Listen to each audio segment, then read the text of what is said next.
Hey, Adam here with a simple and fast review of the 177-piece motorcycle fairing bolt kit. We're going to open it up, we're going to show you all the parts and pieces, and of course let you know whether or not it's worth buying. All right, so as we get this open, I want to first start by pointing out this works with multiple motorcycle and sport bike brands, so just be aware of that.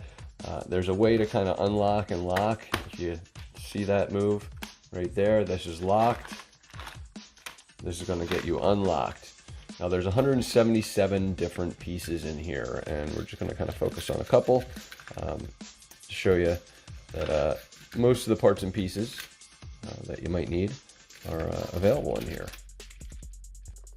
Now in here you've got multiple size M6 and M5 bolts, you got M5, M6 washers, you got M5, M6 pillars. So I mean there's just so much here.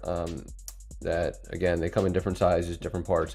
I'm not sure on the exact details on the site. It'll tell you exactly how many of each, but just showing you that, you know, all these things come with different parts and pieces, and again, works with multiple different motorcycle and sport bikes, 2 different wrenches to work with. So this thing has a lot of value. If you are looking for a solution here, this 177 piece kit that totally works well. So hopefully this review helps, and thanks for watching.